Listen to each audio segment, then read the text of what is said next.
बच्चा अगर मैथ्स का क्वेश्चन सॉल्व करता है, पहले वो आंसर देखता है फिर सॉल्व करता है, ये क्या बतलाता है कि बच्चा अयोग्य है, बच्चे को मैथ्स सही ढंग से नहीं आती है। लेकिन बच्चा अगर मैथ्स के पहले क्वेश्चन को सॉल्व करता है फिर आंसर मिलाता है, तब ये बताती है कि बच्चा को मैथ्स की सही जानकारी है, बच्चा एक योग्य है, कर्मठ लड़का है जिस मैथ्स के प्रॉब्लम सॉल्व करने आते हैं। उसी तरह अगर पेरेंट्स बच्चे को घर खरीद के देते हैं, बच्चा पेरेंट्स के घर में रहता है, इसका मतलब होता है कि बच्चा अयोग्य है, योग्य नहीं है, वो अपने पैर पे खड़ा नहीं है। लेकिन अगर बच्चा अपने बल पे कोई घर खरीदता है और अपने खरीदे हुए घर में खुद रहता है, तो बच्चे की योग्यता को दर्शाता है। उसमें भी अगर लड़की नौकरी कर रही है, अपने बल पे घर खरीद रही है, तो ये सबसे ज़्यादा खुशी की बात है। उस परिवार ने सबसे ज़्यादा प्रोग्रेस की, चौगुनी वृद्धि की कि लड़की के विकास पे, शिक्षा पे, मानसिक उद्धार पे इतना योगदान किया कि लड़की अपने पैर पे खड़ी है। बड़ा अचरज होता है जब कुछ पेरेंट्स होते हैं जो सीना तान के चौड़ा करके कहते हैं कि मेरे पास इतनी संपत्ति है जो मेरे बच्चे का होगा, मैंने इतने गोल्ड एक्वायर कर लिए, मेरे इतने प्रॉपर्टी रखे हैं, लैंड रखे हैं। हम कहते हैं कि आप अपने संतान को इतना अपाहिज अयोग्य क्यों बना रहे हैं कि उसे बाप के दिए हुए चीज़ की ज़रूरत पड़ रही है। संतान को शिक्षा दो।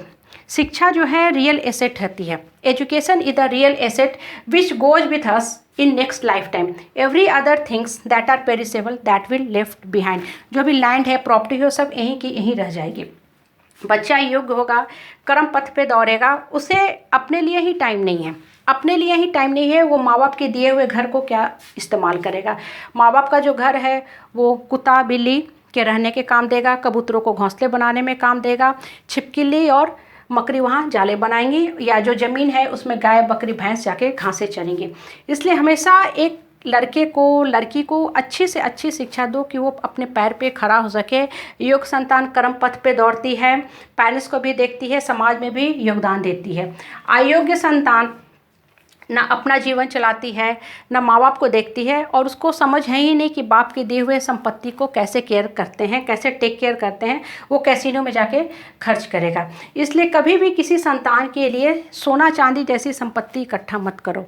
अगर ज़रूरत पड़े तो सोना बेच के अपने बच्चे को पढ़ाओ, सोना बेच के हीरा खरीदो। एजुकेशन रियल एसेट है, ना कि बच्चे के हाथ में सोने का कटोरा देना कि लो तुम ये सोने का कटोरा लेके भीख मांगो। और सबसे हमें सरप्राइज लगता है कि पेरेंट्स को क्या पूर्वानुमान है कि मेरे आने वाली सारी पीढ़ी जो हो रही है अपंग होने वाली है, अपाहिज होने वाली है, कि आप इतनी संपत्ति खरीदते हो।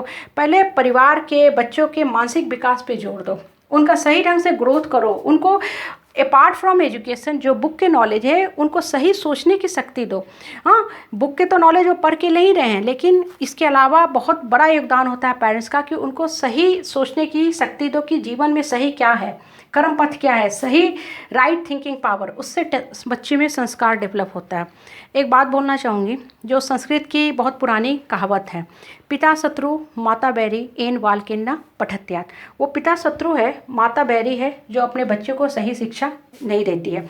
इसलिए education is the real asset in our life. अगर कोई शिक्षा बच्चे को सही शिक्षा देना चाहता है तो उसको जीवन मूल्य की शिक्षा दो, उसको अपने पैर पे खड़ा करो, ताकि वो अपना भी विकास करे, अपने पेरेंट्स को भी देखे और समाज में भी योगदान दे।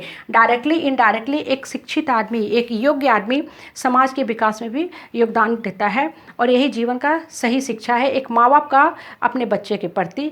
अपने बच्चे के विकास में एक माँ बाप का यही प्रथम कर्तव्य है।